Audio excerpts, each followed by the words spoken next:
Shri Venkateswara gold తాకట్టులో ఉన్న మీ బంగారాన్ని విడిపించి కొనబడును.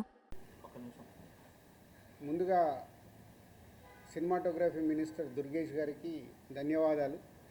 సో ఈరోజు వారు ఒక ప్రెస్ నోటు ఇచ్చారు.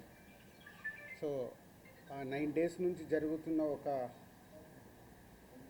సిచ్యువేషన్ని వాళ్ళు ఈరోజు కన్క్లూడ్ చేయడం చాలా హ్యాపీగా ఉంది. సో ఇది సినిమా ఇండస్ట్రీ తరపున, తెలుగు సినిమా ఇండస్ట్రీ తరపున ఒక నిర్మాత, ఒక డిస్ట్రిబ్యూటర్, ఒక ప్రొడ్యూసర్గా ఒక దిల్ రాజు వారికి కృతజ్ఞతలు తెలియజేస్తున్నాను. సో సమస్య ఎక్కడో మొదలైంది. సో మినిస్టర్ గారు ఇచ్చిన స్టేట్మెంట్తో అన్నీ సర్దుమణిగిపోయాయి. సో మీడియా మిత్రులకు కూడా నా కోరిక అదే, ఆ కన్క్లూజన్ గురించే కొన్ని క్వశ్చన్స్కి కొన్ని ఆన్సర్స్ కావాలి కాబట్టి ఈరోజు నేను మిమ్మల్ని కలవడం జరుగుతుంది.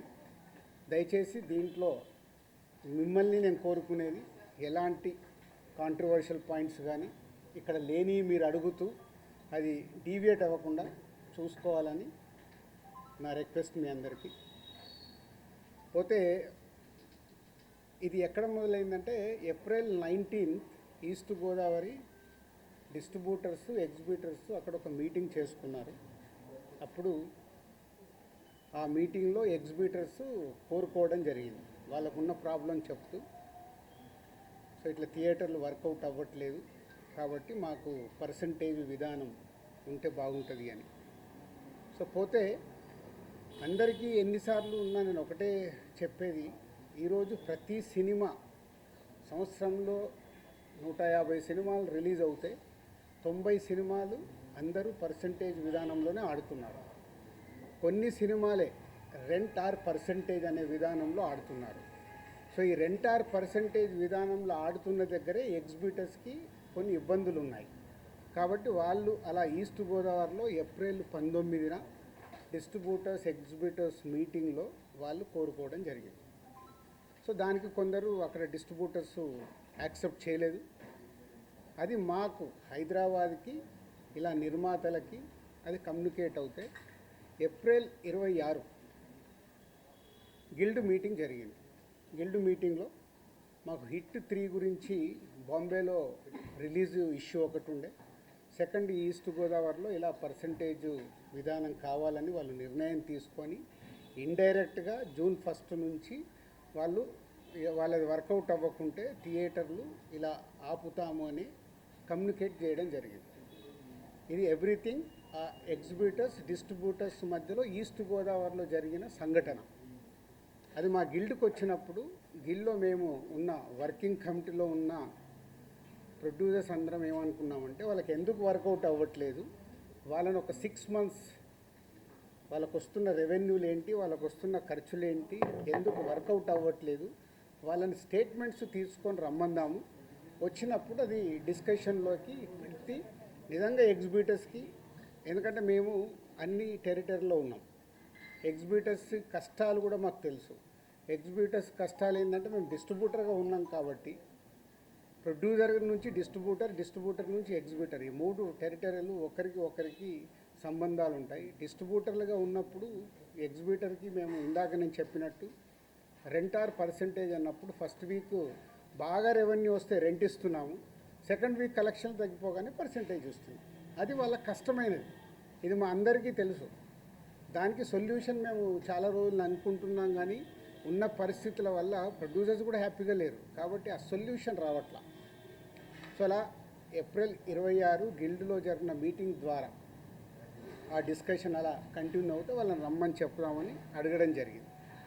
సో ఇక్కడ అప్పుడు హరిహర వీరమల్లు అనే కళ్యాణ్ గారి సినిమా May 11 అనుకుంటాను ఒక రిలీజ్ డేట్ వాళ్ళు అనౌన్స్ చేసింది, మేలో ఉంది.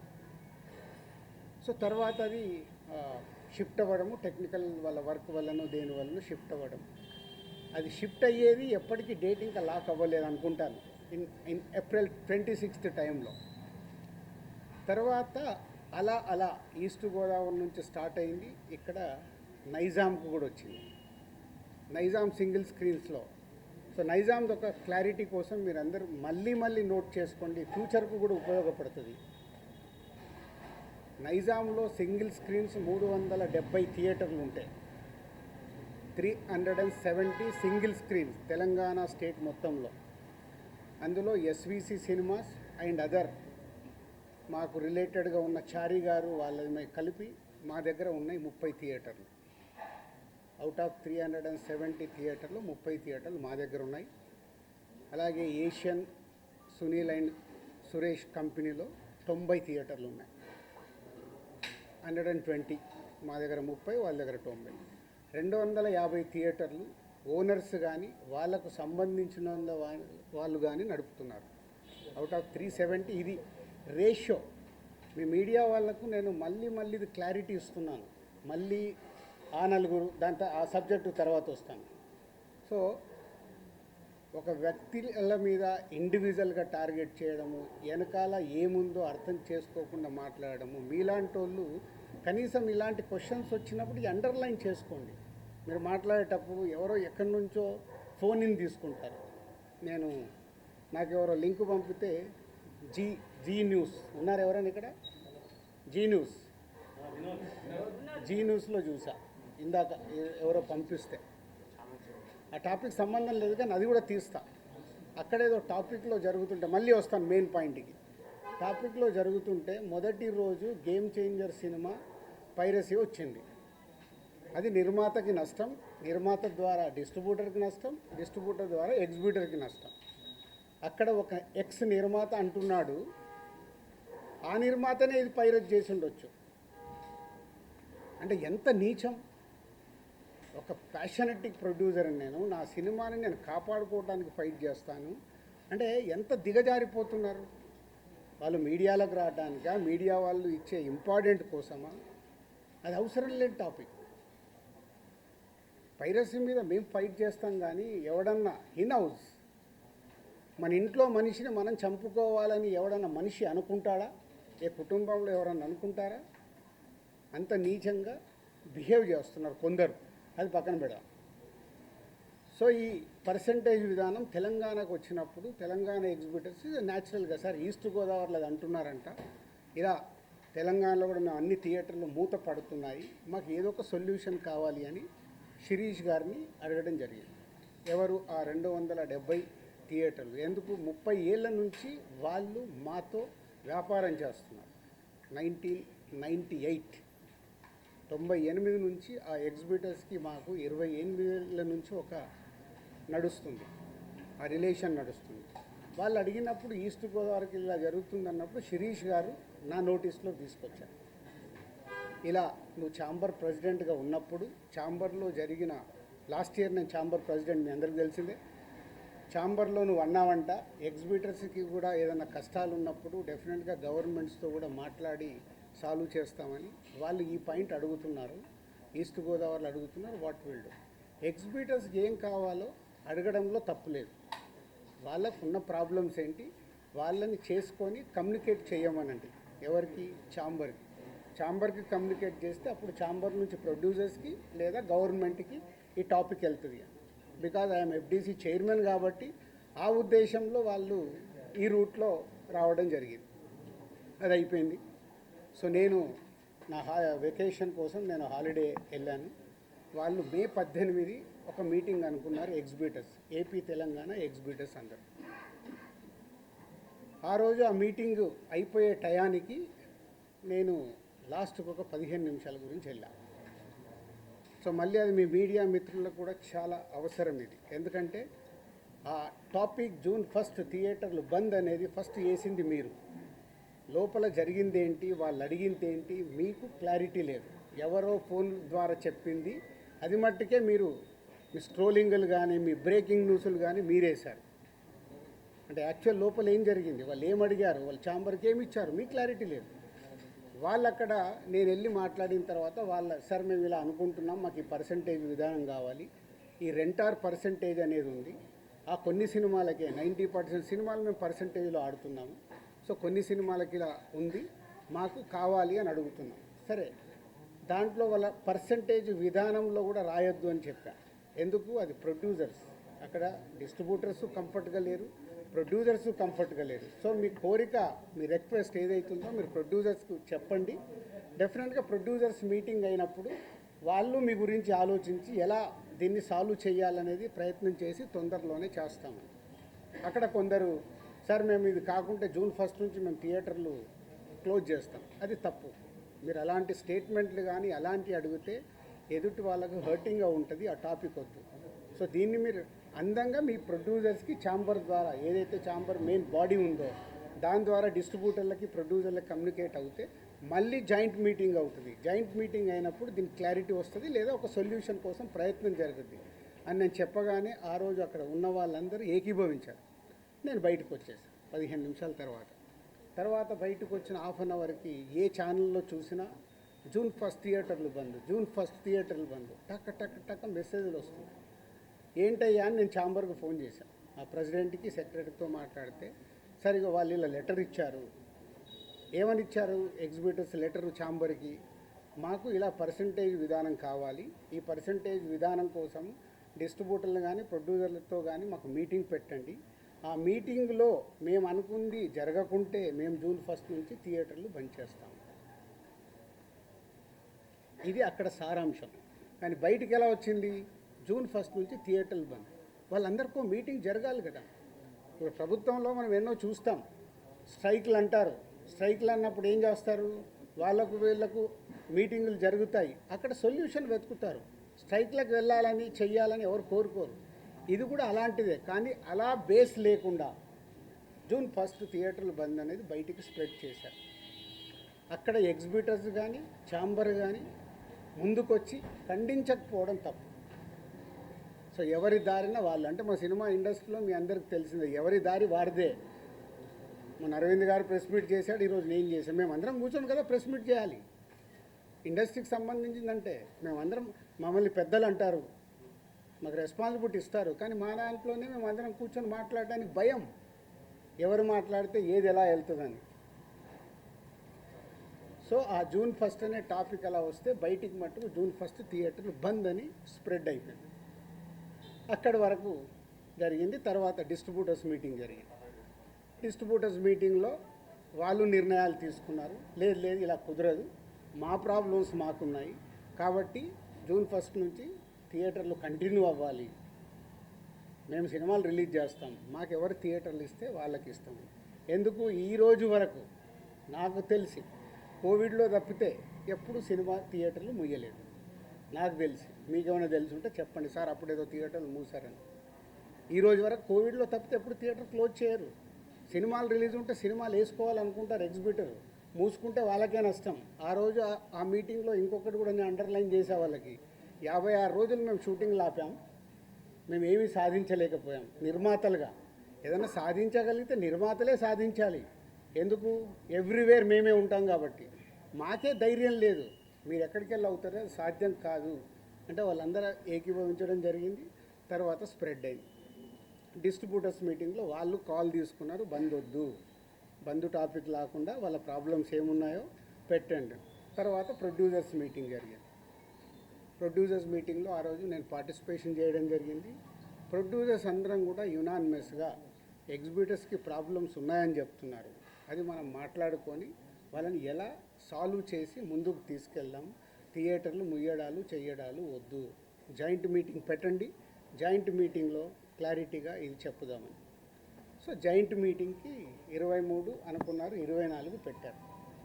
ఈ లోపలనే ఈ ఎపిసోడ్ అంతా ఇంకొక సైడ్ డైవర్ట్ అయింది. అది మీ అందరికీ తెలిసిందే. కళ్యాణ్ గారి సినిమా మీదకి ఇది డైవర్ట్ అయ్యి కళ్యాణ్ గారి సినిమాని ఇలా అనుకుంటున్నారు.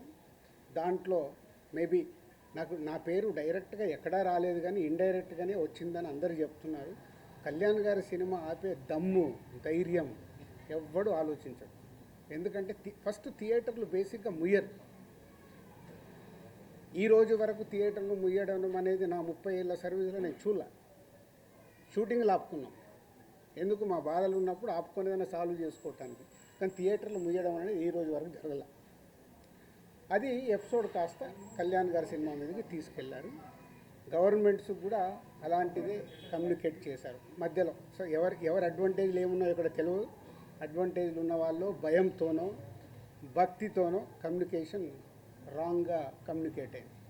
సో అప్పుడు దుర్గేష్ గారు మినిస్టర్ నాతో మాట్లాడడం జరిగింది. ఆ రోజు కూడా నేను చెప్పాను, సార్ థియేటర్లు ముయ్యరు, అది జరిగింది, జాయింట్ మీటింగ్ ఉంది, ఈ జాయింట్ మీటింగ్లో క్లారిటీ వచ్చేస్తుంది. జాయింట్ మీటింగ్తో అందరూ యునానిమస్గా ఒప్పేసుకొని క్లోజ్ చేశారు. బట్ ఈ లోపలనే గవర్నమెంట్ సైడ్ నుంచి గవర్నమెంట్కి వెళ్ళిన కమ్యూనికేషన్ వల్ల థియేటర్లు ఇట్లా కళ్యాణ్ గారి సినిమాని ఇలా టార్గెట్ చేస్తున్నారు, ఇలా అనేది ఒక రాంగ్ కమ్యూనికేషన్ అని నేను అనుకుంటున్నాను.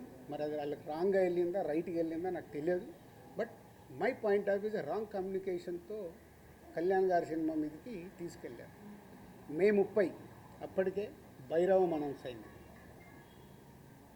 జూన్ 5 కమల్ హాసన్ గారి సినిమా అనౌన్స్ అయింది. జూన్ 12 కళ్యాణ్ గారి సినిమా ఉంది. జూన్ 20 కుబేరా ఉంది. సో ఈ నెలంతా కంటిన్యూగా సినిమాలు ఉన్నాయి. అలాగే జూలై 4th మేము ముందు తమ్ముడు అనుకున్నాం, మన కింగ్డమ్ అనౌన్స్ చేశారు, దానికి మేము ఇంకా జూలైలో ఇంకో డేట్ చూస్తున్నాం. ఇలా జూన్, జూలై, ఆగస్ట్, సెప్టెంబర్ కంటిన్యూగా సినిమాల ఫ్లో ఉంది. ఈ టైంలో ఇండస్ట్రీని ఎలా మనం కాపాడుకోవాలి ఉన్న సినారియోలో ఏప్రిల్ మే అనేది is a main season for film industry. Total మనందరికీ తెలుసు ఏప్రిల్ మే టోటల్ థియేటర్లు మూతపడ్డాయి. మేబీ సినిమాలు సరైన సినిమాల్ని మనం ఆడియన్స్కి ఇవ్వక, ఐపీఎల్ వల్ల ఏ కారణం చేతైనా ఏప్రిల్ మే అనే కీ సీజన్, సినిమా ఇండస్ట్రీకి కీ సీజన్, సినిమాలు లేక మూతపడుతూ ఉన్నాయి థియేటర్లు. ఇవన్నిటికీ పరిణామాలు ఎక్కడి నుంచి ఎక్కడికి వెళ్ళాయి, అసలు లోపల ఏముంది, బయటికి వచ్చింది ఏంటి?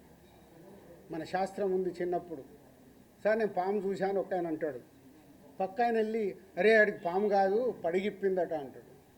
ఇంకొక ఆయన మూడో మనిషి దగ్గరికి వెళ్ళి పడిగిప్పడం మీద బాబు కాటేయడానికి కూడా వచ్చిందట అంటాడు. యాక్చువల్ మొదట ఆయన చూసింది పామునే, పడగైంది, పడగకెళ్ళి కాటు. అంటే ముగ్గురు మనుషుల్లో ఎంత కమ్యూనికేషన్లో వెళ్తుంది. లోపల థియేటర్ వాళ్ళు ఈస్ట్ గోదావరిలో మొదలైంది. ఇప్పుడు ఆ ఈస్ట్ గోదావరి మొదలైన ఆయన మొన్న ఒక దాంట్లో ఇంటర్వ్యూ కూడా ఇచ్చాడు. ఆ వ్యక్తి ఇంటర్వ్యూ కూడా ఇచ్చాడు, ఏం జరుగుతుంది ఏంటి ఇండస్ట్రీ అని. ఆ వ్యక్తి ఇప్పుడు తీసుకొచ్చి దాన్ని మొత్తము తెలంగాణకి కనెక్ట్ చేసేసాడు.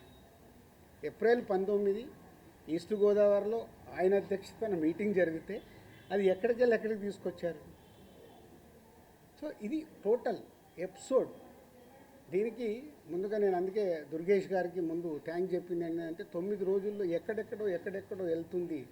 ఎందుకంటే సినిమా వాళ్ళకి 2 ప్రభుత్వాలు చాలా ఇంపార్టెంట్. ఇక్కడ కూడా నన్ను సీఎం రేవంత్ రెడ్డి గారు ఎఫ్డీసీ చైర్మన్గా పెట్టడానికి రీజనే అది. నేను చాలా బిజీగా ఉన్నంటే లేదు ప్రభుత్వానికి గవర్నమెంట్కి మధ్యలో నీలాంటి వాళ్ళు ఉంటే ఏ సమస్యలు ఉన్నా ఈజీగా కమ్యూనికేషన్ అవుతే సాల్వ్ అవుతుందని. అలాగే ఏపీలో మనం చూసాం. ఏపీలో అంతకుముందు ప్రతి ఒక్కదాన్ని భయపడుతూ ఉన్న తర్వాత కళ్యాణ్ గారు వచ్చి గవర్నమెంట్ ఫామ్ అయిన తర్వాత అప్పుడు నేను ఛాంబర్ ప్రెసిడెంట్ని, అందరినీ రమ్మంటే అందరం వెళ్ళి కళ్యాణ్ గారిని కలవడం కానీ, కళ్యాణ్ గారు ఇండస్ట్రీకి చేసిన సపోర్టు మామూలుది కాదు. ఆ రోజు మీకు టికెట్ రేట్లు కావాలన్నా, మీకేం కావాలన్నా ఈజీగా తీసుకెళ్ళండి అని. ఇప్పుడు కళ్యాణ్ గారు చెప్పిన తర్వాత ప్రతి ప్రొడ్యూసర్ ఏం చేస్తున్నాడు, ఏదో మన పక్కింటికి వెళ్ళినట్లు వెళ్ళి టికెట్ రేట్లు తెచ్చుకుంటున్నాడు. ఎవరికే కష్టం లేదు, వెళ్ళడం, ఒక అప్లికేషన్ పెట్టడం, ఫోన్లో మాట్లాడుకోవడం, టికెట్ రేట్లు తెచ్చుకోవడం. అంతకు మించి ప్రొడ్యూసర్లు అందరం యూనిట్గా వెళ్దాము, గవర్నమెంట్ని కలుద్దాము, మా ఛాంబర్ నుంచి అందరము వెళ్దాము ఎవరికి ఉండదు. మాకు ఆ వారం కష్టం వస్తుంది కాబట్టి, ఫ్రైడే మా సినిమా రిలీజ్ ఉంటుంది కాబట్టి ఆ వారం ముందు మేము మేలుకుంటాం. అరే మన సినిమా రిలీజ్ అవుతుంది, మనకు ఆ రాష్ట్రంలో ఈ రాష్ట్రంలో టికెట్ రేట్లు కావాలని పరిగెత్తుతాం. బట్ అందరం కలిసి యూనిటీగా ఉన్న ప్రాబ్లమ్ని కూర్చొని సాల్వ్ చేద్దాం అని ఆలోచించేది మా దాంట్లో తక్కువ. సరే నెక్స్ట్, ఇది టోటల్ ఎపిసోడ్ మీకు అర్థమైంది. ఈరోజు గవర్నమెంట్ నుంచి అక్కడి నుంచి సానుకూలంగా రావడం చాలా హ్యాపీ మూమెంట్. కాబట్టి దీన్ని కన్క్లూడ్ చేద్దామనే మీ అందరికీ చెప్పడం. ఎందుకంటే ఇక్కడ I'm important person for both industries. అలాగే ఉత్తరాంధ్రలో, నైజాంలో, తెలంగాణలో ఎలా అయితే చెప్పానో, మాకు ఆంధ్రప్రదేశ్ మొత్తంలో ఉత్తరాంధ్రలో మాకు డిస్ట్రిబ్యూషన్ ఆఫీస్ ఉంది. అక్కడ ఒక 20 థియేటర్లు మా ఎస్వీసీకి ఉన్నాయి. అక్కడ 20, ఇక్కడ 30. మళ్ళీ మీరు ఇది అండర్లైన్ చేసుకోండి. మళ్ళీ టాపిక్ నాకు మాట్లాడి నాకు చికాకు ఉంది. నేను ఎందుకంటే ఇక్కడ మంచి సినిమాలు తీస్తూ ప్రొడ్యూసర్గా 22 ఏళ్లలో ఇక్కడ వరకు గ్రో అవుతూ నేను ఇంకా కొత్తగా ఆలోచిస్తున్నాను. మొన్ననే దిల్ రాజు డ్రీమ్స్ అని అనౌన్స్ చేశాను. కొత్త టాలెంట్కి నా 30 ఏళ్ళ ఎక్స్పీరియన్స్ని ఉపయోగపడేలాగా చేయాలి. అలాగే ఒక అనే ఒక కొత్త టెక్నాలజీ వస్తుంది, దాని ద్వారా ఇండస్ట్రీకి కొత్తగా వచ్చే వాళ్ళకి ఉపయోగపడాలి. నా థాట్స్ ఇవి. నేను ఇంకా కిందికెళ్ళి వ్యాపారం మీదనే కాదు, మంచి సినిమాలు తీయాలి, మంచిగా ముందుకెళ్ళాలి. నాతో పాటు చాలామందికి నేను హెల్ప్ అవ్వాలనేది నా వ్యూ, నా విష్. ఇది ఇంపార్టెంట్ ఇవ్వండి. అనవసరమైన వీటికి ఇంపార్టెంట్ ఇచ్చేసి ఫోటో వేస్తే మనకు వ్యూస్ వస్తాయి కదా, ఈయన మీద కామెంట్ చేస్తే మనకి ఏదో వస్తుంది కదా అని వదిలేయండి దయచేసి. మీరు ఎవరన్నా దాంట్లో ఉన్న వాళ్ళు ఉంటే, ఇందాక ఒక ఛానల్ వాళ్ళకు చెప్పాను కదా, అది ఇంపార్టెంట్. ఒక వ్యక్తి గురించి మనం చేస్తున్నామంటే కొంచెం అనాలిసిస్ చేసుకొని చేయాలి. సో నిన్న మా అరవింద్ గారు మాట్లాడడం జరిగింది. అరవింద్ గారికి ఉన్నది ఆయన ఒక క్లారిటీ ఇచ్చాడు. ఆయన మొత్తంలో అలా 15 థియేటర్లు ఉన్నాయి అని చెప్పడం అది నిజం. చాలామంది ఏమనుకుంటారంటే ఆయన కూడా ఏదో దున్నేస్తున్నాడు, ఆయన ఏదో చేసేస్తున్నాడు. ఆయన క్యూబ్ అనే కంపెనీలో, వాళ్ళు ఎప్పుడో పెట్టిన కంపెనీలో ఆయన పార్ట్ ఆఫ్ ద క్యూబ్. ఇట్లా ఇదే వ్యాపారంలో ఉన్నప్పుడు ఇప్పుడు నేను దిల్ రాజు డ్రీమ్స్ అని కొత్తగా స్టార్ట్ చేస్తున్నాను, కొత్త వాళ్ళ కోసం. అనే ఒక కంపెనీ కొత్తగా వస్తుందని స్టార్ట్ చేస్తున్నాను. అవి కొత్తగా వస్తున్నాయి కాబట్టి నేను కొత్తగా ఆలోచించి వెళ్తే 10 ఏళ్ళ తర్వాత దిల్ రాజు గారు ఎందుకు పెట్టుకున్నాడు అంటే నేను ఏం చేయగలను? 10 ఏళ్ళ తర్వాత క్వశ్చన్ వస్తాయి. ఒక కొత్తది వస్తున్నప్పుడు మేము ముందుకు వెళ్తాం. ప్రభుత్వాలని కలుపుకుంటూ ఇండస్ట్రీకి ఏం కావాలి, ప్రభుత్వాలు చేస్తేనే ఇండస్ట్రీకి ఏ సమస్య వచ్చినా ప్రభుత్వాలే చేయాలి. వాళ్ళు పెద్దన్న లెక్క. వాళ్ళు ఏదైనా మీకు ఈ ప్రాబ్లం ఉందా మేము సాల్వ్ చేస్తామంటేనే ముందుకు వెళ్ళగలుగుతాం. సో ఇప్పుడు 2 ప్రభుత్వాలు ఇండస్ట్రీకి ఎప్పుడు పాజిటివ్గానే ఉంటాయి. దుర్గేష్ గారు చెప్పారు, ఇక్కడ ఎఫ్డీసీ చైర్మన్గా నేను చెప్తున్నాను, ఇండస్ట్రీకి ఏది కావాలన్నా యూనిటీ. అక్కడే యూనిటీ ఉండదు. ఛాంబర్లోనే కొట్టుకుంటాం. ఒకరు పర్సంటేజ్ కావాలంటారు, ఒకరు రెంట్ కావాలంటారు, ఇంకొకరు ఇంకేదో అడుగుతారు, ఇంకొకరు వద్దంటారు. మాకు అక్కడ యూనిటీ ఉన్నప్పుడే ప్రభుత్వాల దగ్గరికి వెళ్ళి చేసుకోగలుగుతాం. ప్రభుత్వాలు ఎప్పుడు ఇండస్ట్రీకి అండగా ఉంటాయి. అది మనం అర్థం చేసుకొని ప్రభుత్వాల దగ్గరికి అర్జించి మనకు కావాల్సింది చేసుకోవడమే పద్ధతి. సో ఇప్పటికన్నా ఈ ఎపిసోడ్కి తెరదించి నెక్స్ట్ ఎగ్జిబిటర్స్కి ఏదైతే ప్రాబ్లమ్స్ ఉన్నాయన్నారో 30th ఛాంబర్లో ఈసీ మీటింగ్ ఉంది. మొన్న అందరము ఎగ్జిబిటర్స్, డిస్ట్రిబ్యూటర్స్, ప్రొడ్యూసర్స్ మీటింగ్లో అనుకోవడం జరిగింది. ఆ ఈసీ మీటింగ్లో నిర్ణయాలు తీసుకొని కమిటీ వేసుకొని, ఆ కమిటీ ద్వారా ఇప్పుడు ప్రభుత్వాలకి కూడా ఏ డిస్ట్రిబ్యూటర్స్తోని పెద్ద ప్రభుత్వంకి సంబంధం ఉండదు, ఎందుకంటే అది ఓన్లీ ఫైనాన్షియల్ లావాదేవీలే ఉంటాయి. ఎగ్జిబిటర్కి, ప్రొడ్యూసర్స్కి ప్రభుత్వంతో కనెక్షన్ ఉంటుంది. ప్రొడ్యూసర్ అంటే సినిమా తీయాలి, వాళ్ళకి పర్మిషన్లు కానీ, టికెట్ రేట్లు కానీ, ఎక్కడైనా ఏదైనా ఈవెంట్ చేయాలంటే ప్రొడ్యూసర్కి కావాలి. ఎగ్జిబిటర్కి ఏమో ప్రతి సెంటర్లో వాళ్ళకి మొత్తం గవర్నమెంట్తో లింక్ అయి ఉంటాయి. ఈ 2 ఇంపార్టెంట్ టు కనెక్ట్ గవర్నమెంట్. వాళ్ళ ప్రాబ్లమ్స్ గవర్నమెంట్కి చెప్పి, తెలంగాణ గవర్నమెంట్ కానీ అటు ఆంధ్ర గవర్నమెంట్కి కానీ మేము చెప్పి వాళ్ళ సమస్యలు సాల్వ్ చేయించి ముందుకెళ్తాం. సో ఇది మీరందరూ కూడా అర్థం చేసుకొని దీన్ని ఎలాంటి నెగిటివ్ పబ్లిసిటీ లేకుండా చేసి ఈ రోజుతో దీన్ని కన్క్లూడ్ చేస్తారని ఆశిస్తూ మీ అందరికీ ధన్యవాదాలు. వీటన్నిటి మీద క్లారిటీ వచ్చింది. అయితే ఆయన పవన్ కళ్యాణ్ గారు చెప్పింది ఏంటంటే, ప్రభుత్వం ఏర్పాటైన ఇన్నాళ్ళకి కూడా ఫిల్మ్ ఇండస్ట్రీ నుంచి ఎవరు ముఖ్యమంత్రి గారిని కలవలేదు అనేటువంటిది కూడా ఒక విషయం క్లియర్గా ఆయన చెప్పడం జరిగింది. సో మీరందరూ కూడా ప్రభుత్వం ఏర్పడిన తర్వాత ఉప ముఖ్యమంత్రి పవన్ కళ్యాణ్ గారిని కలవడం జరిగింది. ఆయన కూడా మీ ఇండస్ట్రీ నుంచి వచ్చిన వారు కాబట్టి, కానీ ఆ తర్వాత కూడా ఎందుకని ఇనిషియేషన్ జరగలేదు ఛాంబర్ నుంచి కానీ మీ పెద్దల నుంచి కానీ? ఇప్పుడు మాకున్న కమ్యూనికేషన్ అదే. మళ్ళీ ఇప్పుడు పెద్దలు అని అంటే ఇండివిజువల్. మళ్ళీ ఇక్కడ ఏమవుతుందంటే నాకు ప్రాబ్లం ఉంటే నేను పరిగెత్తా, నాగవంశీకి ప్రాబ్లం ఉందంటే ఆయన పోయి టికెట్లు తెచ్చుకుంటున్నాడు, మైత్రోళ్ళకి ప్రాబ్లం ఉందంటే వాళ్ళు పోయి టికెట్లు తెచ్చుకుంటున్నారు. అంటే ఈజీ యాక్సెస్. నా ప్రాబ్లం కదా ఇది, నేనే వెళ్ళాలి కదా అని ఇండస్ట్రీ తరఫున డ్రైవ్ చేసి తీసుకెళ్లాల్సింది ఓన్లీ ఛాంబర్. ఆర్ ఇప్పుడు ఆర్టిస్టుల సైడ్ అంటే మూవీ ఆర్టిస్ట్ అసోసియేషన్.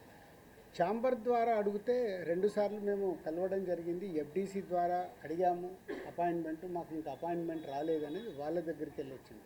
ఎందుకంటే నేను లాస్ట్ ఇయరే ఛాంబర్ ప్రెసిడెంట్. వన్స్ నేను ఛాంబర్ ప్రెసిడెంట్ నుంచి బయటకు వచ్చాక ఎఫ్డీసీ చైర్మన్ అయ్యాను, కాబట్టి నా ఫోకస్ దగ్గర. సో ఇక్కడ ఎఫ్డీసీ చైర్మన్ నా పనులు చేసుకుంటే ఫోకస్. మాకు ప్రాబ్లం ఉన్నప్పుడే ఛాంబర్కి వెళ్తాం. ఇది నిజం, దీంట్లో ఏం అబద్ధం లేదు. మాకు ప్రాబ్లం లేకుంటే ఎవ్వరము ఆ ఈసీ మీటింగ్కి వెళ్ళి అటెండెన్స్ వేసి బయటకు వచ్చేస్తాం. ఇప్పుడు కళ్యాణ్ గారికి ఏదైనా కోపం వస్తే పెద్దన్న అన్నాను కదా, పెద్దన్న తిడతాడు, పడతాము, ఏముంది. వాళ్ళ హర్ట్ అయ్యారు కళ్యాణ్ గారు, హర్ట్ అవుతే మమ్మల్ని తిట్టే అధికారం వరకు ఉంది కదా, అట్లా ఆలోచిద్దాం.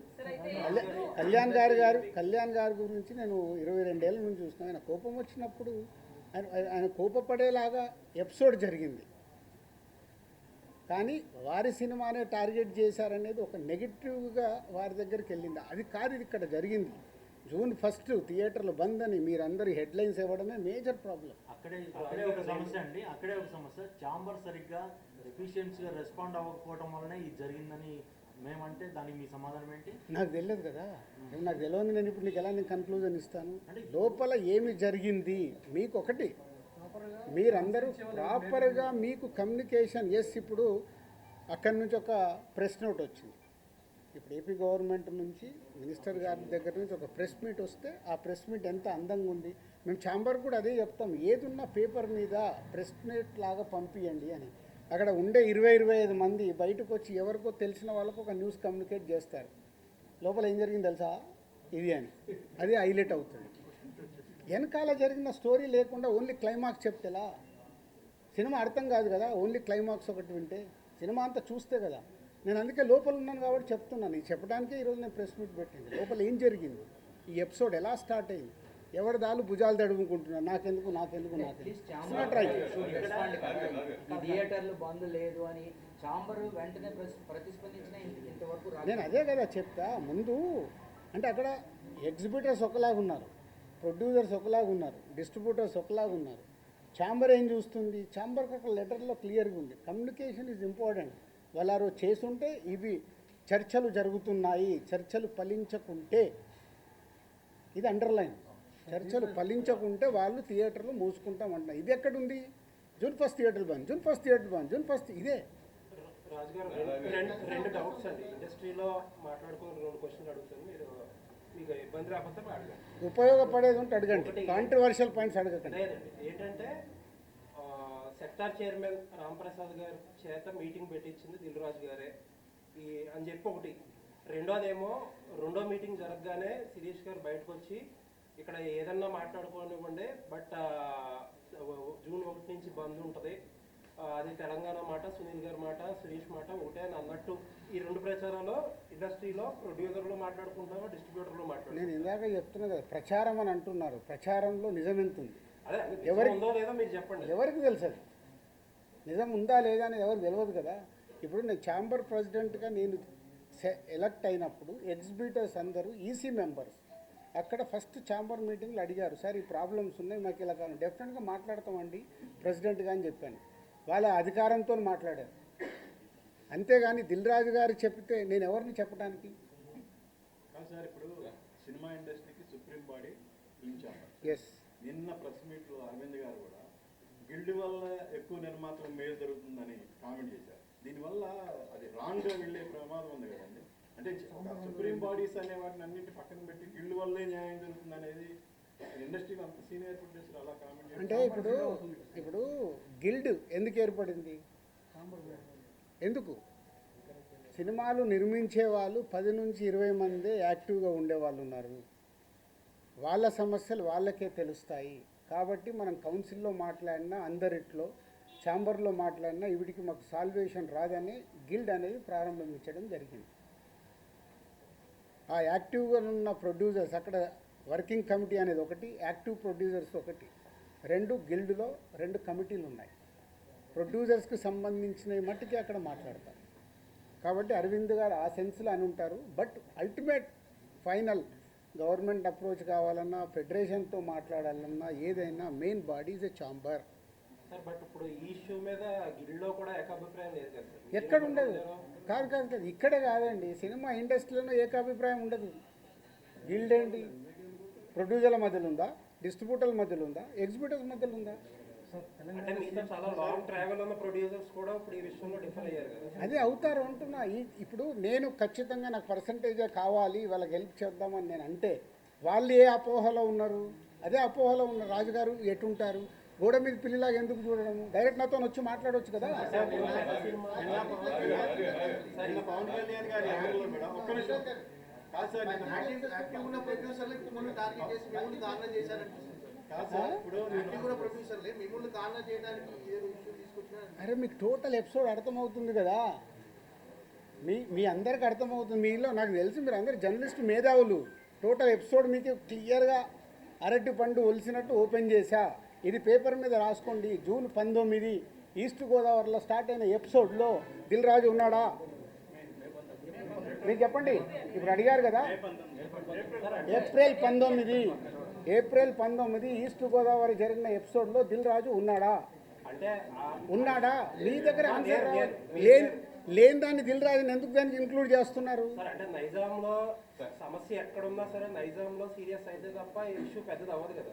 అది తప్పండి. ఎందుకు? ఆంధ్రప్రదేశ్ మనకు కాదా? అవసరం ఉంటే ఇప్పుడు ఇటెంట్ అటు మా ప్రతిధ్వని సినిమా డైలాగ్ లాగా మాట్లాడొద్దు. సార్ ఇప్పుడు ఇష్యూ ఇక నా దగ్గర టోటల్ వీడియోలు కూడా పెట్టా. ఏప్రిల్ 19 వాళ్ళ మీటింగ్లో ఏం జరిగింది. ఆ వ్యక్తి సత్యనారాయణ, డిస్ట్రిబ్యూటర్, ఎగ్జిబ్యూటర్, జనసేనలో కీలక వ్యక్తి అయినా. సార్ ఇప్పుడు మీకు కనుక 4-5 పాన్ ఇండియా సినిమాలు కనుక రాజు గారికి ఉంటే ఇప్పుడు ఈ పర్సంటేజ్ సిస్టమ్ అనేది రాజు గారికి నచ్చదు. 2022లో కూడా ఒకసారి అనుకుని ఏమండి మీరు ఒక్కటి ఇవాళ మీకు క్లారిటీ చెప్పాను, మీరు మిస్ అయినట్టున్నారు. ఈరోజు తెలుగు సినిమా ఇండస్ట్రీలో 90% సినిమాలు పర్సంటేజ్లో ఆడుతున్నామా లేదా? ఆడుతున్నాం. ఇప్పుడు ఆ పెద్ద సినిమాల నుంచే కదా సార్ ప్రాబ్లం. పెద్ద సినిమాలు కూడా ప్రాబ్లం లేదు. పెద్ద సినిమాలు కూడా ఎగ్జిబ్యూటర్ రెడీగా ఉన్నారు. సార్ మాకు రెంట్ కావాలా, మీరు రెంట్లు వేసుకోండి పెద్ద సినిమా, మళ్ళీ దాంట్లో పర్సంటేజ్కి షిఫ్ట్ చేయకండి. పర్సంటేజ్కి షిఫ్ట్ చేయడం వల్ల రెండో వారం మాకు రెంట్ రావట్లేదు.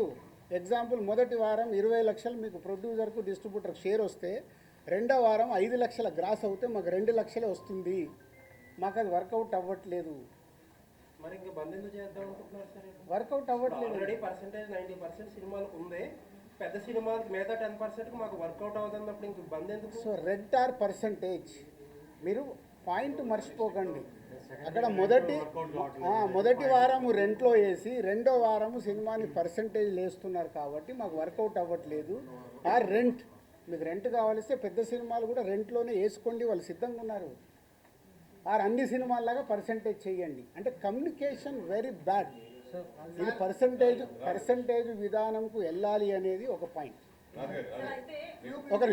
ఒక నిమిషం. రెండో పాయింట్, వాళ్ళ పాయింట్ ఆఫ్ వ్యూ మాట్లాడతాం. తమిళనాడు పర్సంటేజ్, తమిళనాడులో వాళ్ళ సొంత సినిమా అక్కడ పర్సంటేజ్లో ఆడి తెలుగు స్టేట్స్కి వచ్చే వరకు వాళ్ళకి రెంటల్లో వేసిస్తున్నాం. కర్ణాటక పర్సంటేజ్, కేజీఎఫ్ కానీ కాంతారా కానీ వాళ్ళు అక్కడ పర్సంటేజ్లో ఆడుతూ ఇక్కడ రెంటల్లో వేసిస్తున్నాం. నార్త్ ఇండియా మొత్తం పర్సంటేజ్, యానిమల్ సినిమా మేము డిస్ట్రిబ్యూట్ చేసాము, ఇక్కడ రెంటల్లో వేపించి ఇచ్చాము. ఓవర్సీస్ అంతా పర్సంటేజ్. మన సినిమా ఆడుతున్న ప్రపంచమంతా పర్సంటేజ్ ఉంది. ఒక మన తెలుగు స్టేట్స్ మట్టికే ఆ మొదటి వారము ఆ కొన్ని సినిమాలు రెంటల్లో ఆడుతున్నాం. దానికి వాళ్ళు ఇప్పటికీ రెడీ అంటున్నారు. దాన్ని ప్రొడ్యూసర్స్ వాళ్ళు మాట్లాడుకొని సాల్వ్ చేస్తే సొల్యూషన్ వచ్చేసినట్టే. పర్సంటేజ్లో కావాల్సి పర్సంటేజ్లో వేసుకోండి మీ సినిమా రిలీజ్ కంటే ముందు. లేదు మీరు రెంటల్, మీకు రెవెన్యూ ఎక్కువ కావాలి, రెండో వారం కూడా మాకు రెంటల్లోనే ఆడండి అనేదే వాళ్ళ రిక్వెస్ట్. దీన్ని భూతద్దంలో ఎలా చూపిస్తున్నారు మీకు అర్థమైందా? మీరు అడిగిన క్వశ్చన్ క్లారిటీగా రేపు రాయండి. మీరు దీన్ని భూతద్దంలో ఎలా చూపిస్తున్నారు? ప్రపంచమంతా ఇదే తెలుగు సినిమా, పక్క స్టేట్ సినిమాలు ఇక్కడికి వస్తే వాళ్ళందరికీ పర్సంటేజ్లు, వాళ్ళ సినిమాలకి అన్ని సినిమాలకి ఇక్కడ రెంటల్లో వేసిస్తున్నాం. సార్ అంటే ఇప్పుడు నైజాంలో ఇప్పుడు మీకు అదర్ సైడ్ ఇంకో పెద్ద కంపెనీ వచ్చింది. ఆ కంపెనీ వచ్చినా సరే రాజుగారే కావాలి మాకు, రాజుగారే ఇంపార్టెంట్ అనుకున్న కంపెనీలు కూడా దీన్ని వ్యతిరేకిస్తున్నాయి కదా, దాన్ని ఏమంటారు? వ్యతిరేకం నేను మాట్లాడలే. ఇంకా ఇప్పుడు నాగవంశీ ఉన్నాడు, వేరే వాళ్ళు ఎందుకు, Sithara we have is a very good association. నాగవంశీకి ప్రాబ్లం చెప్తే నాగవంశీ ఇప్పుడు ఏమన్నాడు, ఈ ప్రాబ్లం అయిపోగానే సార్ ఎగ్జిబ్యూటర్స్కున్న ప్రాబ్లం ఏంటి మీరు డిస్ట్రిబ్యూటర్గా ఎక్స్ప్లెయిన్ చేయండి, మనం సాల్వ్ చేద్దాం. ఈ ప్రాబ్లం అర్థమయ్యేలాగా చెప్పేవాడు కావాలి కదా. ఎంతమంది ఓపికలు ఉన్నాయి. ఇప్పుడు మీతో 40 నిమిషాలు అనుకుంటా కూర్చొని డీటెయిల్గా ఎక్స్ప్లెయిన్ చేస్తే మీకు అర్థమవుతుంది. ఎందుకంటే నాకు చాలామంది మిత్రులు ఉన్నారు, నాకు ఫోన్లు చేస్తున్నారు, సార్ మీరు ఏదో ఒకటి రియాక్ట్ అవ్వండి, మీ మీదకి వస్తుంది. నా మీదకి ఎందుకండి? నేను వేరే లెవెల్కి వెళ్ళిపోయాను, నేను ఇంకా కింద లేను. నేను దిల్ రాజు డ్రీమ్స్ అని కొత్తోళ్ళతో ఎలా పనిచేయాలి, లార్విన్ ఏఐతో నేను ఇంటర్నేషనల్కి ఎలా చేయాలి, ఒక ఇంటర్నేషనల్ కంపెనీతో ఇప్పుడు టైప్ చేసాం, ఒక సినిమా చేస్తున్నాం. ఇప్పుడు ఆయన వెళ్ళాడు, నేను ఆ లెవెల్లో ఆలోచిస్తున్నాను, ఇంక ఇక్కడే ఉండదలుచుకోలేను.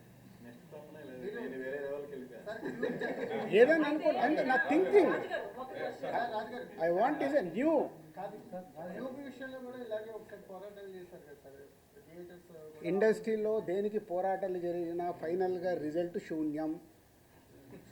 మీరే ప్రెసిడెంట్ కదా. 56 రోజులు షూటింగ్ చేశాం, శూన్యం. క్యూబ్ దాని గురించి చేశాము, శూన్యం. ఇదే థియేటర్ వాళ్ళకి చెప్పా, మీకు రిజల్ట్ ఏం రాదు, ఎందుకు రానైనా వచ్చేది మూసుకుంటారు. మూసుకుంటామని చెప్పకండి. కమిటీ వేసిన వేస్తే అంటారా 30వ తారీఖు 3 కలిస్తే సొల్యూషన్ వస్తుంది. మీరు 3 రంగాల్లోనే ఉన్నారు కదా. ఎగ్జిబిటర్, డిస్ట్రిబ్యూటర్, ప్రొడ్యూసర్ కలిస్తే సొల్యూషన్ వస్తుంది.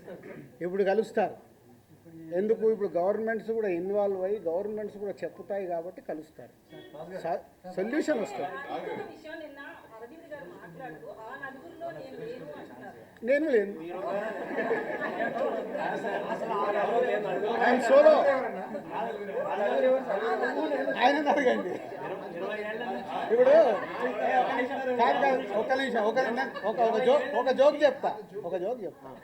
మనకు పాత రోజుల్లో రావుగోపాలరావు గారు, సత్యనారాయణ గారు, ప్రభాకర్ రెడ్డి గారు విలన్స్ ఉండేవాళ్ళు. 20 ఏళ్ళు అయిందా ఆ విలన్ క్యారెక్టర్ మార్చేసి ఇంకేదన్నా ఇవ్వండి, ఇంకా అక్కడే ఉంచితే ఎలా? కొత్త క్యారెక్టర్ వద్దా అన్నట్టే కదా. మీరు ఎందుకు ఆ నలుగురు ఫోటోలు వేసేస్తున్నారు? మీ పాయింట్ ఆఫ్ లో వాళ్ళు విలన్సే కదా. మీకు వేసే మీ అందరిని అడుగుతున్నాను నేను, వేసే మీ అందరినీ. మీ బాధ కూడా అదే కదా. ఒక నిమిషం, మీ బాధ కూడా మీ బాధ కూడా అదే. ఆ 4 ఫోటోలు లేకుంటే మీకు ఎవడు చూడడు, మీ బాధ మీది. సో ఎవరి బాధలు వాళ్ళే ఇక్కడ. సార్ ప్రపంచవ్యాప్తంగా డిస్ట్రిబ్యూషన్ నడుస్తుంది, పర్సంటేజ్ నడుస్తుంది అన్నారు. మరి ఒక్క తెలుగు రాష్ట్రాల్లోనే ఎన్ఆర్ఐ పద్ధతి ఎందుకు ఉంది డిస్ట్రిబ్యూషన్ చంపడానికి? కాకపోతే అన్ని పర్సంటేజ్లు ఇచ్చినప్పుడు ఓన్లీ మనకొక్క చోట ఎన్ఆర్ఐ సిస్టమ్ ఉంది, ఇంకెక్కడా లేదు. అదే అడగండి మరి, అదే నిర్మాతలను అడగండి. నువ్వు అడిగిన క్వశ్చన్ రైట్. నిర్మాత నేను ఎవరిని చంపుతున్నాను? నా డిస్ట్రిబ్యూటర్ని చంపుతున్నాను. నా డిస్ట్రిబ్యూటర్ ఎవరిని చంపుతున్నాడు? ఎగ్జిబిటర్ని. సో తప్పేవాడిది రాజుగారు కూడా అందులో పార్టే కదా. ఆడియన్కి హలో, నువ్వు ఆడియన్కు నచ్చితే థియేటర్కి వస్తావు, రాకుండా నాకు వద్దని కూర్చుంటాం. మేము అలా కాదు కదా. సినిమాలు మీరు తీస్తున్నారు, ప్రజలు వచ్చి మిమ్మల్ని సినిమాలు తీయమని అడగలేదు, కానీ రిలీజ్ టయానికి వచ్చేసరికి మీరు మా టికెట్ రేట్లు పెంచండి అని చెప్పి వాళ్ళు నెత్తిన బండరా వేస్తున్నారు. అది ఎంతవరకు correct? Me cost of production ఎందుకు తగ్గించుకోరు మీరు? కరెక్ట్, అది ప్రొడ్యూసర్లను అడగండి, నన్ను కాదు. చాలా మంది ప్రొడ్యూసర్స్ని అడగండి, నన్ను కాదు. నేను దాంట్లోకి రాను. అదే అందుకే నేను ఇలా ఉన్నా. అందుకే ఈ సంవత్సరం ఎన్ని సినిమాలు నేను తీస్తున్నా, బయట ఎన్ని సినిమాలు జరుగుతున్నాయి, తేడా అక్కడే కదా. ఆయన చాలాసేపటి నుంచి వెయిటింగ్. సోషల్ మీడియాలో వ్యక్తిగతంగా కంపెనీలు ఏవైతే కార్పొరేట్ కంపెనీలు ఉన్నాయో అవన్నీ ప్రభుత్వానికి అనుకూలంగా ఉండవు, ఎవరి పని వాళ్ళు చేసుకుంటారు. కానీ ఫిల్మ్ ఇండస్ట్రీ దగ్గరికి వచ్చేటప్పటికి మమ్మల్ని కలవలేదని వీళ్ళు అంటారు, లేదా తెలంగాణ గవర్నమెంట్ అయినా ఏపీ ప్రభుత్వం అయినా కూడా అదే విమర్శలు చేస్తున్నారు, మమ్మల్ని వచ్చి ఇండస్ట్రీ కలవలేదు అని. దీని మీద మీ స్పందన ఏంటి? అస్సలు నువ్వు ఇలాంటి కాంట్రవర్షియల్ అడగద్దని ముందే చెప్పా. ప్రభుత్వాలు మాకు పెద్దన్న లాంటివి. మా అన్న తిట్టినా మేము పోయి మాట్లాడుకొని వస్తాం. మీరు ఒక ఎగ్జిబిటర్, ఒక డిస్ట్రిబ్యూటర్, ఒక ప్రొడ్యూసర్, ఈ ముగ్గురు మధ్యన ఇప్పుడు సమస్య మొత్తం. అంటే మీరు ప్రొడ్యూసర్గా లబ్ధి పొందుతాడు, మళ్ళీ డిస్ట్రిబ్యూటర్గా లబ్ధి పొందకపోవచ్చు, అలాగే ఎగ్జిబిటర్గా లబ్ధి పొంది అలా జరగవచ్చు కదా.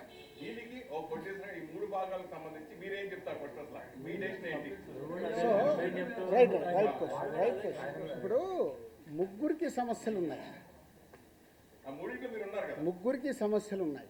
కానీ నేను ఒక స్లోగన్ అందరు గుర్తుపెట్టుకోండి, సింగిల్ స్క్రీన్స్ని కాపాడుకోవాల్సిన బాధ్యత మా ప్రొడ్యూసర్లది. సింగిల్ స్క్రీన్స్ ఉంటేనే మన దగ్గర ఆ సినిమాకి, అంటే మామూలు ప్రేక్షకుడికి కూడా థియేటర్కి వెళ్ళి సినిమా చూడడం అలవాటు. ఈరోజు మన ఇండియా మొత్తంలో percentage wise we are is number 1. థియేటర్కి వెళ్ళి సినిమా చూసే ఆడియన్స్ ఇప్పటికీ మన దగ్గర ఉన్నారు. అబ్రాడ్కి వెళ్ళినా మనోళ్ళే, యుఎస్కి వెళ్ళినా మనోళ్ళే. సినిమా అంటే మనకు ఒక ఎంటర్టైన్మెంట్, ఆ పిచ్చి. కాబట్టి ఆ థియేటర్లను కాపాడాలి. ఇప్పుడు ఆ థియేటర్లు ఏమైనాయి, వాళ్ళు మూసుకునే కంటే దేనికో రెంట్కి ఇస్తే 10-15 లక్షలు వస్తుందని షిఫ్ట్ అవుతున్నాయి. చాలా థియేటర్లు కనుమరుగవుతూ వస్తున్నాయి. ఇది మా అందరికీ తెలుసు నిర్మాతలకి. కానీ మా సినిమా రిలీజ్కి వచ్చేటప్పుడు మా స్వలాభం నాకేమొస్తుంది, నా డిస్ట్రిబ్యూటర్ దగ్గరికి వెళ్ళి ఎంత లాక్కోవాలి, నా డిస్ట్రిబ్యూటర్ వెళ్ళి నా ఎగ్జిబిటర్ దగ్గరికి వెళ్ళి ఎంత లాక్కోవాలనే మైండ్ సెట్తోనే ఉన్నాం. కానీ లేదు, ఇది అందరికీ సంబంధించింది, దీన్ని జాగ్రత్తగా కాపాడదామనే ఆలోచన ఎవరిలో లేదు. మెయిన్ ఏంటంటే మీరు నిజంగా మిగతా డిస్ట్రిబ్యూటర్తో నేను పోల్చడం కాదు, కానీ ఎస్పెషల్లీ నైజాంలో మీకు దాదాపుగా మీకు పర్సనల్గా 30 థియేటర్లు ఉన్నా కానీ దాదాపు 250 థియేటర్లు మీరే అంటే శిరీష్ గారి ఆధ్వర్యంలోనే జరుగుతున్నాయి ఆ మెయింటెనెన్స్. నిజంగా శిరీష్ గారు లేకపోతే ఈరోజు చాలా నైజాంలో చాలా థియేటర్లు కళ్యాణ మండపాలుగా మారిపోయే అవకాశం ఎక్కువ ఉంది. అది చాలా ఇప్పుడు 50 థియేటర్లు సిద్ధంగా ఉన్నాయి. ఇప్పుడు నీ క్వశ్చన్కే చెప్తున్నా, 50 థియేటర్లు మేము మార్చేసుకుంటామంటేనే వాళ్ళని ఆపుతూ వస్తున్నాం. ఆగండి, ఏదో ఒక సొల్యూషన్ తీసుకొస్తామని. మీరు ఇది అండర్లైన్ చేసుకోండి. మీకు తెలియని డెప్త్ కావాలిస్తే డెప్త్గా వెళ్ళటానికి ట్రై చేయండి. నాకు దీని మీద అవగాహన దీని మీద ప్రెసిడెంట్ అంటే first week suppose Sriramulu theatre తీసుకున్నాం, దానికి 4 లక్షలు రెంట్. కానీ ఆ ఫస్ట్ వీక్ ఆ కలెక్షన్ మనం చూస్తే షోకే 1,50,000 మనకు గ్రాస్ వస్తుంది. సో ఆ పరంగా తీసుకుంటే ఫస్ట్ వీక్ టోటల్గా కలెక్షన్ చేసుకుంటే మనకు 30 లక్షలు 40 లక్షలు వస్తుంది. రెంట్ పరంగా ఇచ్చి మనకు 4 లక్షలు వెళ్ళిపోతుంది. దాని పర్సంటేజ్గా మార్చుకుంటే 50-50 అంటే కొట్టేసరికి నష్టపోతాడు, డిస్ట్రిబ్యూటర్ నష్టపోతాడు. ఫస్ట్ వీక్ ఎందుకు అలా చేస్తాడు, ఎంత పర్సెంటేజ్ చేస్తాడు? అట్లా 50-50 ఎవరివ్వరమ్మా. అదే ఉంటే అది డిస్కషన్ వస్తుంది. ఆక్యుపెన్సీ మీద పర్సంటేజ్ ఉంటుంది. అప్పుడు ఆక్యుపెన్సీ మీద డిస్కషన్ వచ్చినప్పుడు ఎగ్జిబిటర్స్, ప్రొడ్యూసర్స్ ఒక దగ్గరికి రీచ్ అవుతారు. ఎందుకు ఇది మన దగ్గర అవసరం లేదు. మన స్టేట్లో నా 30 ఏళ్ళ ఎక్స్పీరియన్స్లో తిరుపతి అనే టౌన్ పర్సంటేజ్లే. 30 ఇయర్స్ అయింది నేను ఇండస్ట్రీలోకి వచ్చాను. 30 ఇయర్స్ నుంచి తిరుపతి పర్సంటేజ్ ఒక సినిమాని బట్టి. ఇప్పుడు పెద్ద సినిమా ఉందనుకో 25-75 ఇస్తారు, 75% డిస్ట్రిబ్యూటర్కే ఇస్తారు. బిగ్ ఫిలిం ఉంటే అట్లా సెకండ్ వీక్ వచ్చే వరకు మారుతూ వస్తుంది. మన ఎగ్జిబిటర్లు, ప్రొడ్యూసర్లని, డిస్ట్రిబ్యూటర్లని వాళ్ళు వయా మీడియాగానే సినిమా వేసుకోవాలనే గుల ఉంటుంది వాళ్ళకు.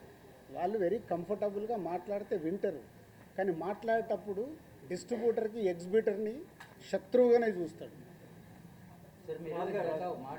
ప్రొడ్యూసరు డిస్ట్రిబ్యూటర్కి నా సినిమా అమ్మేటప్పుడు అరే పక్కడు కోటి ఇస్తుండ్రా, వీటి దగ్గర 1,10,000 ఎట్లా తీసుకుందాం, ఇదే మా ఆలోచన. నా సినిమా 1 కోటి వస్తుందా, 2 కోట్లు వస్తుందా, వస్తే నేను ఎలా తెచ్చుకుందామని కాదు, ముందు నేను సేఫ్ అయిపోవాలి, ఎంత సేఫ్ అవ్వాలి అనే ఆలోచనలతోనే ఇవి సమస్యలు. చాలా కాలం నుంచి, చాలా సంవత్సరాల నుంచి థియేటర్స్ నష్టాల్లో నడుస్తున్నాయి అనే మాట ఎక్కువ వింటున్నాం. నష్టాల్లో నడుస్తున్నాయని కాదు, వర్కౌట్ అవ్వట్లేదు. అంటే సరే వర్కౌట్ అవ్వట్లేదు, కోవిడ్ తర్వాత ఇంకా ఎక్కువైంది. మనం కోవిడ్ తర్వాత మారిపోయింది. అయినా సరే ఈ రోజు మార్కెట్లో ఒక థియేటర్ లీజ్కి ఇస్తే ఎందుకు ఇంకా లీజ్ ఎందుకు వదలట్లేదు? నష్టానికి ఎందుకు వ్యాపారం చేస్తున్నారు మీరు కానీ ఇంకొకరు కానీ ఇంకొకరు? నష్టానికి కాదండి. ఇప్పుడు వాళ్ళు ఏంటి, థియేటర్ వాళ్ళు ఇప్పుడు 250 సింగిల్ స్క్రీన్స్ ఉన్నాయి. ఓకే, వాడు నడవకుంటున్నా కదా సార్ నాతో అవ్వట్లేదు, నేను మూసుకోవాలా, మీలాంటి వాళ్ళు ఎవరన్నా గ్రూప్లో నడుపుతారా? ఒకటి అందరు ఒక క్వశ్చన్ వేసుకోండి. 10 ఏళ్ళు అయింది, 10 ఇయర్స్ వెనకకెళ్ళి చూడండి. ఏపీలో, తెలంగాణలో ఎక్కడన్నా ఒక సింగిల్ స్క్రీన్ థియేటర్ కట్టారా? ఎందుకు కట్టట్లేదు? ఎందుకు కట్టట్లేదు? అందుకే వర్కౌట్ అవ్వట్లేదనే కదా. మళ్ళీ మీ అందరికి తెలిసింది ఒకటే, నా బ్యాలెన్స్ షీట్ ఇస్తా, మీరు వస్తే నా కంపెనీలో బ్యాలెన్స్ షీట్ ఉంటుంది, 5 ఏళ్ళది బ్యాలెన్స్ షీట్ తీసుకొని చూడండి, ఏమవుతుందో తెలుస్తుంది. ఇందాక అన్నాను కదా, పాము పడగే కాటు, అది ఫార్ములా. ఇప్పుడు ఉన్నవి లీజ్ చేశారు 15 ఏళ్ళు, మేము గ్రౌండ్ లీజ్ చేసి చేస్తున్నాము, మధ్యలో వదిలేయలేం కదా. మొన్న అరవింద్ గారు అన్నారు, ఏమన్నారు నిన్న అరవింద్ గారు మాట్లాడినా అన్నీ మాట్లాడుతున్నారు మీరు, నేను చూసా వీడియో. 15 థియేటర్లు ఉన్నాయి, అవి అయిపోగానే నేను వదిలేస్తున్నానని. మరి లాభం ఉంటే ఆయన ఎందుకు వదులుతాడు? ఎందుకు వదులుతాడు? మీరు అనుకున్నట్టు లాభమే ఉంటే వదిలేడు కదా. ఏషియన్ గీత నిజామాబాద్లో డిస్ట్రిక్ట్ ఒక థియేటర్ ఉంది, అది ఎవరిది? అరవింద్ గారు పార్ట్నర్. 15 థియేటర్లు అదొకటి. ట్రిపుల్ అది ఎప్పటిదో అంటున్నది, 15 ఏళ్ళు అయిపోయింది. అది ఓనర్గా వాళ్ళ ట్రిపులే. ఇప్పుడు మీరు అందరూ మళ్ళీ చెప్తున్నా, ఏ తప్పు దొరుకుతుందా, దాన్ని ఎలా హైలైట్ చేద్దామా కాదు, వి గో ప్రాక్టికల్. అసలు ఏం ప్రాబ్లం ఉంది, ఆ ప్రాబ్లంకి ఉపయోగపడతారా ట్రై చేయండి, ప్రాబ్లంని చెడగొట్టడం కాదు. నేను ఓపెన్ ఛాలెంజ్, ఓపెన్గా ఉన్నా, సినిమా ఇండస్ట్రీకి ఇది ఉపయోగపడుతుంది సార్ అంటే మీతో నడవటానికి నేను సిద్ధంగా ఉన్నా. మీలో ఎంతమంది నిజాయితీగా నడవటానికి ఉన్నారు? ఓటీటీ అనేటువంటిది దానివల్ల ఓటీటీకి తొందరగా సినిమాలు ఇచ్చేయడం వల్లే థియేటర్స్ అంతగా నడవట్లేదు అనేటువంటిది ఇది ఎవరు కాదనలేని ఇది. ఎంచేదంటే సినిమా రిలీజ్ అయిన 1 వీక్లో కూడా ఓటీటీలో సినిమా అది ఒక్క రీజన్ కాదు మిస్టర్ ఫనీ, అది ఒక్క రీజన్ కాదు. అలా ఉంటే కోర్టు ఆడకూడదు, అలా ఉంటే మ్యాడ్ ఆడకూడదు. సంక్రాంతికి వస్తున్నాము, ఆడుతూనే ఉంది, ఓటీటీలు ఆడింది, టీవీలు ఆడింది, థియేటర్లు ఆడుతుంది. ఎందుకు ఆడింది 3 ప్లేస్లలో? సార్ ఇక్కడ అదే పాయింట్కి వస్తుంది. Reason not only 1 point, we have 5-6 points. Multiple problems ఉన్నాయి. థియేటర్కి ఆడియన్ని రాకుండా మన కలెక్షన్స్ తగ్గటానికి, ఫుట్ఫాల్ తగ్గటానికి మల్టిపుల్ ప్రాబ్లమ్స్ ఉన్నాయి. ఆ మల్టిపుల్ ప్రాబ్లమ్స్ మీద మీరు నిజంగా తెలివైన వాళ్ళు ముందుకొచ్చి మీడియా నుంచి దాని మీద పెట్టుకొని ఈ ప్రాబ్లమ్స్ ఉన్నాయి, ఫుట్ఫాల్ పెంచడానికి ఏం చేయాలనే దానికి ఒక ఉద్యమం స్టార్ట్ చేయండి. ఇంకా ఇండస్ట్రీకి మీరు అందరూ ఉపయోగపడిన వాళ్ళు అవుతారు. ఇది కాదు థియేటర్ ఆక్యుపెన్సీ పెరగకపోవడానికి మెయిన్ కారణం టికెట్ రేట్లు ఒకటైతే మంచి సినిమాలు రావట్లేదు అనేది. అదే దాని మీద ఎందుకు చాంబర్ కానీ మీలాంటి ఛాంబర్ ఏం చేస్తుంది అబ్బా? నేను సినిమా తీస్తే ఛాంబర్కి ఏం సమయం, నా డబ్బు నాది. సినిమా మొదలు పెట్టేటప్పుడు నేను తోపు సినిమా తీస్తున్నానే మొదలు పెడతా. ఆక్యుపెన్సీ పెరిగిందంటే ప్రాబ్లమ్స్ అన్నీ ఏమి ఉండవు కదా. ఆక్యుపెన్సీ పెరగాలంటే అవన్నీ జరగాలి కదా. అది ఫైనల్గా అది ఎలా రిజల్ట్ ఇస్తుందని. సో మీ అందరికీ ఒక రిక్వెస్ట్, నిజంగా ఇవన్నీ వదిలేద్దాం. మన ప్రేక్షకుల్ని థియేటర్కి తీసుకురావడానికి మనం అందరం కలిసి ఏం చేద్దాం, ఒక రూట్ మ్యాప్ వేయండి, నేను ముందు నిలబడతా. దానికి మల్టిపుల్ ఇష్యూస్ ఉన్నాయి.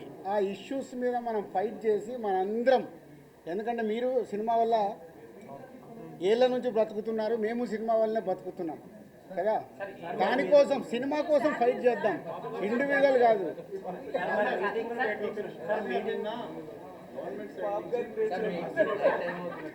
నిన్న గవర్నమెంట్ సైడ్ నుంచి వచ్చిన ప్రెస్ నోట్లో ఇక మీద ఏ చర్చలైనా ట్రేడ్ బాడీస్ ఇచ్చే రిప్రజెంటేటివ్స్ అండి అన్నారు. పాప్కార్న్ రేట్ తగ్గించుకోవాలి సార్.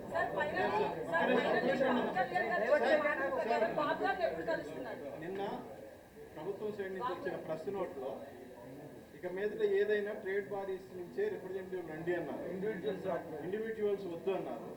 బట్ నిన్న అరవింద్ గారు ఇచ్చిన స్టేట్మెంట్ ప్రకారం చూస్తే గిల్డ్ని హైలైట్ చేయబోయారు ఆయన. సో అది ఎంతవరకు కరెక్ట్? గిల్డ్ కూడా ట్రేడ్ బాడీ, ప్రొడ్యూసర్స్ గిల్డ్, అది ట్రేడ్ బాడీ. అంటే ఇప్పుడు మీకు ఛాంబర్కి ఉన్న పవర్స్ లేవు. గిల్డ్ అంటే నిర్మాతలు అందరం మేము కలిపి చేసుకున్నది. ఇప్పుడు మీరు మొన్న ఒక మీ అసోసియేషన్స్ పెట్టుకున్నారు కదా, రకరకాల అసోసియేషన్స్ ఉన్నాయి కదా మీకు, స్టిల్ ఫోటోగ్రాఫర్లది, కెమెరా వాళ్ళది, ఇవన్నీ మీదేంది మీ యూనిటీ కదా. అలాగే గిల్డ్ అనేది నిర్మాతల యూనిటీ కోసం పెట్టుకున్నది.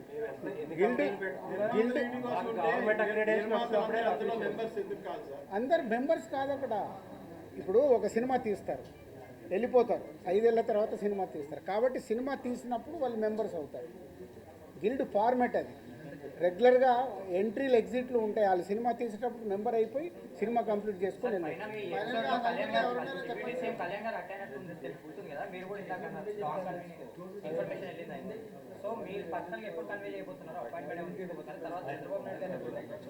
గవర్నమెంట్ని కలవటానికి ఛాంబర్ ద్వారా వాళ్ళు అపాయింట్మెంట్ తీసుకొని వెళ్ళాలి, వాళ్ళు ఫార్వర్డ్ అయ్యి వెళ్ళాలి. ఇక్కడ తెలంగాణ గవర్నమెంట్ని కలుస్తా అంటే నేను ఆల్రెడీ ఇంతకుముందు కల్పించాను, ఎప్పుడైనా నేను రెడీ. అలాగే అక్కడికి నేను ప్రొడ్యూసర్గా, డిస్ట్రిబ్యూటర్గా, ఎగ్జిబ్యూటర్గా నేను రెడీగా ఉంటాను. ఛాంబర్ ద్వారా వెళ్ళడానికి ఇమీడియట్లీ మూవ్ చేసి వెళ్తాం, కలుస్తాం. Very good, thank you brother. June 14th, thank you.